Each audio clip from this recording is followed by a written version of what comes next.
Some moments bend history on purpose. Battles planned, treaties signed, revolutions ignited. But other turning points slip in through the side door. A missed signal, a wrong street, a forgotten switch. Tiny errors ripple outward until entire nations, even the whole world, feel the impact. Tonight, every story ties back to accidents that changed history and the haunting power of small mistakes. Here's how TruLies works. You're about to hear 7 stories of accidents, coincidences, and tiny choices with massive consequences. 4 of them are ripped straight from the historical record. 3 are carefully crafted fictions designed to sound just as convincing. Your job is to decide which is which. Keep score as you go, lock in your guesses, and comment your final score before you watch the reveal. Don't pause, don't rewind, and definitely don't peek ahead. At least one of your instincts will betray you. 7 chapters in tonight's case file. A city swallowed by sweetness, a missing piece of metal, a moldy dish in a cluttered lab, a wrong turn on a royal visit, a missed flight in a crumbling regime, a silent officer in a bunker, and an election twisted by an everyday machine. Some will sound impossible. Some will sound mundane, until you hear what happened next. Let's begin with story 1, a slow, creeping disaster that turned something harmless and sticky into a deadly wave of history. On a chilly January day in 1919, Boston's North End buzzed with lunchtime life beneath a looming steel giant, a 50-foot-tall molasses tank that locals said groaned, leaked, and even let children scoop syrup into pails. Inside that tank sat more than 2.3 million gallons of thick, dark molasses, held in a structure thrown up quickly, never properly tested, and quietly painted brown to hide the constant sticky leaks seeping from its seams. At 12:40 p.m., rivets snapped like gunfire and the tank ripped apart, releasing a roaring 25-foot-high wave of molasses that tore into the streets at about 35 miles per hour.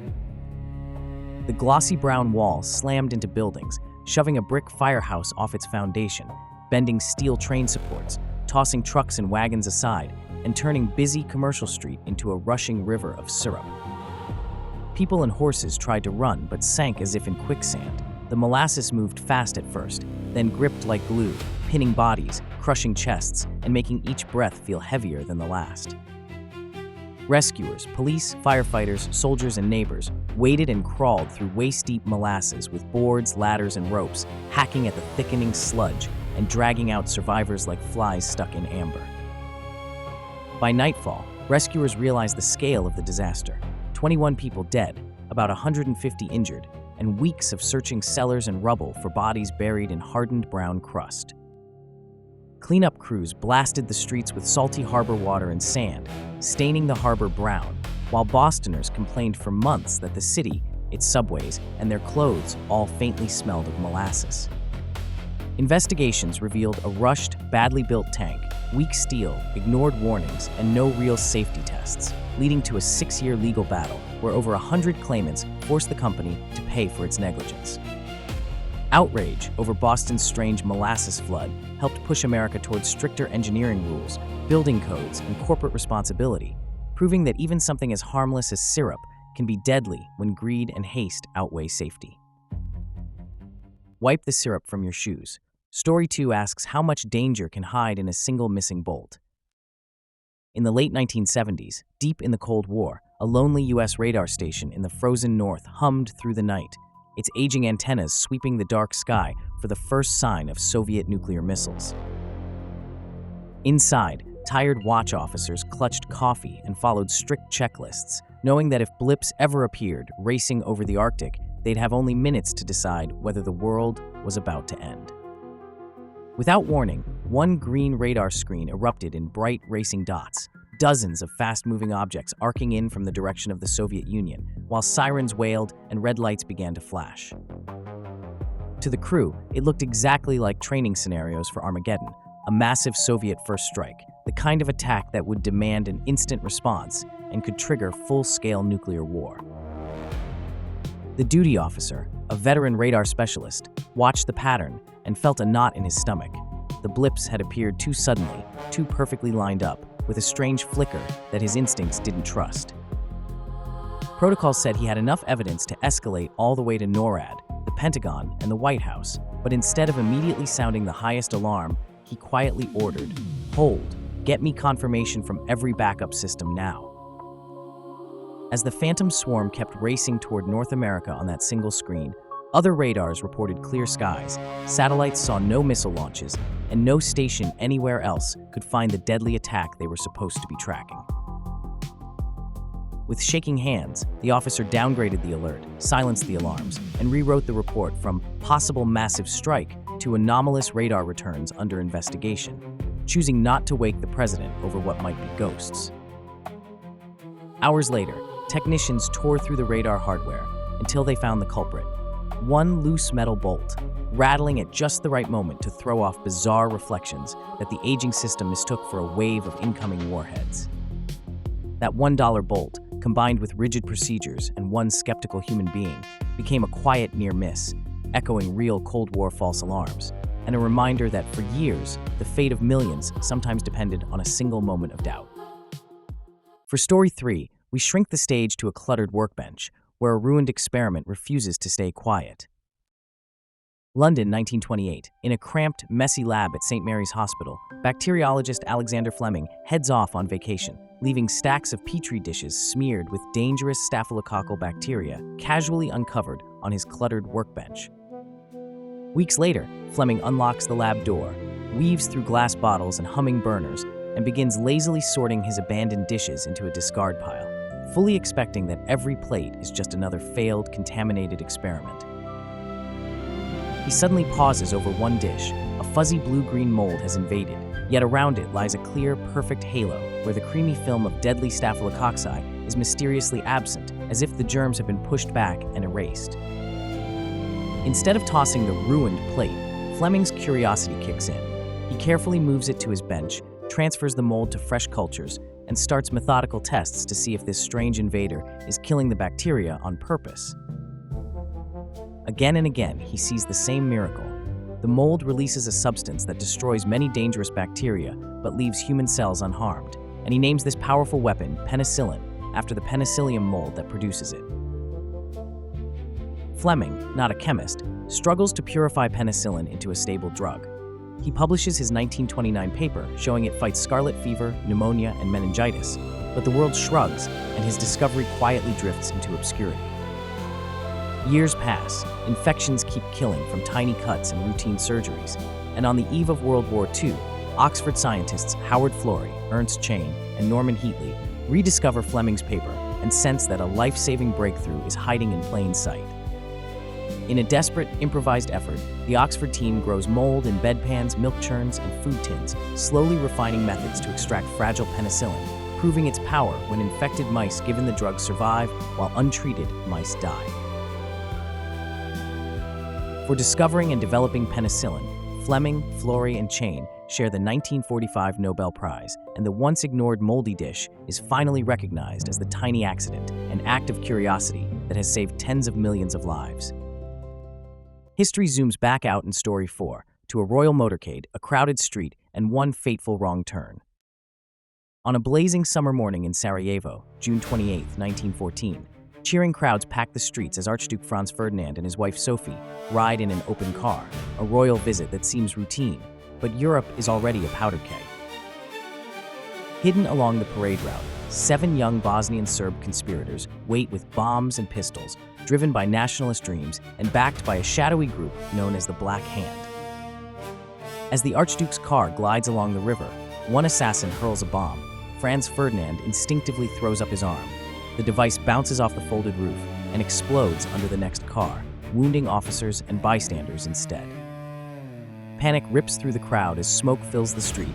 The wounded cry out, and the would-be bomber swallows bad cyanide, jumps into the shallow river, and is dragged out and arrested. His mission apparently a total failure.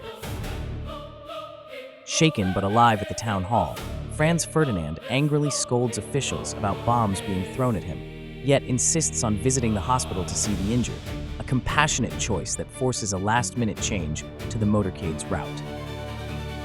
Officials hurriedly agree the cars must stay on the main road and avoid the city center, but in the confusion, the crucial update never clearly reaches the Archduke's driver, Leopold Lochka. As the motorcade departs at a slow crawl so the crowds can see the couple, Lochka follows the original plan by habit and quietly turns right onto Franz Josef Street. Without realizing, he has just taken the wrong turn of the century. On that very street, dejected 19-year-old conspirator Gavrilo Princip stands outside a cafe, convinced history will forget him, when the Archduke's open car suddenly appears in front of him and even stalls or slows, the passengers completely exposed. Princip steps forward, pulls his FN pistol, and fires 2 close-range shots. Sophie is hit in the abdomen, Franz Ferdinand in the neck. As blood seeps through his uniform, he whispers, "Sophie, Sophie, don't die," and then, "It is nothing," before both succumb. News of the assassinations shocks Vienna and ignites a chain reaction. Austria-Hungary's ultimatum to Serbia, Russian mobilization, German and French war declarations, Britain entering after Belgium is invaded. Within weeks, one wrong turn in Sarajevo helps unleash World War I and reshape the entire 20th century. Story 5 takes us to a fracturing nation, where an empty seat on a plane may echo through decades. In early 1949, as communist armies swept across a collapsing China, Chiang Kai-shek stood in smoke-filled headquarters, staring at maps covered in red arrows, driving relentlessly toward the last nationalist strongholds on the coast. That cold, wet Shanghai morning, a small military transport plane waited on a misty runway to carry Chiang and key staff officers to Fuzhou, where overstretched nationalist defenses were barely holding the line. Engines rumbled, props spinning in the drizzle, while aides clutched folders of orders and maps. These officers were the human wiring of a fraying command system that still tried to coordinate retreats, fuel, and frontline units. Just before boarding, grim messengers arrived with urgent news. An inland frontline unit was collapsing faster than expected, its panicked commanders unsure whether to retreat, hold, or abandon the road to the coast. Chiang hesitated on the tarmac, rain beating on his overcoat, then abruptly canceled his seat and chose to travel overland instead, determined to personally confront the faltering unit and rally shattered morale. His luggage was hauled off. The crew was told the Generalissimo would not fly, and the plane lifted into low gray clouds, seemingly just another routine hop over the East China Sea. Somewhere over the water, weather closed in, radio contact faded to static, the aircraft never reached Fuzhou, and days later, the military quietly recorded it as presumed lost in bad weather. No survivors, no wreckage found. Inside nationalist headquarters, the deaths of those staff officers, along with their memories, notes, and informal understandings, turned fragile coordination into chaos, delaying orders and speeding the fall of key coastal positions. Historians now imagine a chilling what-if. If Chiang had stayed on that plane and died in an unremarkable crash, the nationalists' retreat to Taiwan might have shattered, and today's cross-strait standoff might never have existed. Instead, one last-minute change of travel plans kept Chiang alive, helped preserve a government in exile on Taiwan, and left us wondering how many inevitable outcomes in history began with a leader stepping off a doomed flight. In Story 6, we head underground to a secret bunker, a glowing screen, and an officer staring down the end of the world. It's just after midnight on September 26, 1983, in a secret Soviet bunker near Moscow, where Lieutenant Colonel Stanislav Petrov begins another routine night shift watching for signs of a U.S. nuclear attack. Outside, the Cold War is at its most dangerous point. Reagan calls the USSR an evil empire, new missiles are coming to Europe, and Soviet leaders fear the West might launch a surprise nuclear strike at any moment. Deep inside the bunker at Serpukhov 15, Petrov sits before glowing screens linked to the new Oko satellite system, his job terrifyingly simple. If the computers say missiles are coming, he must report it as an attack. Suddenly, a deafening alarm explodes through the room. Red lights flash, and one word fills his screen: START, announcing that a U.S. intercontinental ballistic missile has supposedly just launched toward the Soviet Union. Within seconds, the system reports 2, then 3, then 4, then 5 incoming missiles, sirens screaming as officers around Petrov look to him, the duty officer, to follow protocol and confirm a nuclear-first strike. Petrov's training tells him to trust the system, log the alert as real, and pass it up the chain. Yet his instincts scream that something is wrong. Why would the U.S. start World War III with only a handful of missiles? He knows the satellite network is new and glitch-prone. Ground radar still shows nothing, and alone, under crushing pressure, Petrov breaks protocol and reports that the alarming signal is likely a false alarm. Minutes stretch like hours as everyone waits for radar confirmation. If real warheads are coming, they will soon appear, but the screens stay empty. No blips, no explosions, just a terrifying, fragile silence. Investigators later discover that a rare pattern of high clouds, lit by low sunlight, had fooled the satellites into seeing reflections as missile launches, meaning sunlight on clouds had nearly triggered nuclear Armageddon. Petrov receives no hero's parade, only reprimands and quiet reassignment. But years later, the world learns that on one ordinary night in 1983, his calm judgment and refusal to trust a machine may have saved humanity. And finally, Story 7, an escalator, a voting machine, and the unsettling idea that democracy can be bent with a screwdriver. In the late 1990s, in a small European capital buzzing about a razor-thin election, a bored civil engineer waited in a gray government office, clutching permit drawings while fluorescent lights hummed and strangers argued quietly over who had really won. The ruling party, battered by scandals and unemployment, had somehow edged out a dramatic victory in big cities where the opposition filled streets with rallies and polls predicted clear wins, always by strangely similar, narrow margins. New electronic voting machines were blamed and defended in the same breath, praised as modern and efficient, yet whispered about by opposition watchers who felt the results didn't match the long lines and charged mood they'd seen at the polls. As the engineer waited, an escalator technician slid open a metal panel, pulled out a dusty control board, and casually set it on top of an old decommissioned voting machine abandoned like junk in the hallway. To everyone's surprise, the dead voting machine flickered to life, its tiny screen glowing and LEDs blinking through a secret diagnostic routine, all powered just by contact with the escalator's industrial controller. Curious, the engineer examined both devices and realized they shared matching voltages and pin layouts, the same type of industrial electronics used across elevators, escalators, and disturbingly, the voting machines supplied by one politically connected firm. He alerted an election watchdog group that had piles of complaints but no proof, and together with independent experts, they legally obtained a discarded voting unit and carefully opened it up. Inside, hidden beneath shielding, they found a tiny extra board wired into the vote recording lines. Tests showed it silently counted opposition votes and flipped every 20th one to the ruling party before resetting. When they published photos, circuit diagrams, and demonstrations matching a precise 5% swing to the suspicious city results, the country erupted. Officials resigned, engineers leaked documents, courts ordered new votes, and the government collapsed. Out of the scandal came sweeping reforms: transparent hardware, auditable software, paper trails, random audits, and strict procurement rules, all sparked by one engineer who noticed an impossible flicker and asked why an escalator board could wake an old election from the dead. 7 stories, 4 that history books quietly confirm, 3 that we engineered from the raw material of real fears and near misses. Some began with a stumble, others with a deliberate twist of imagination.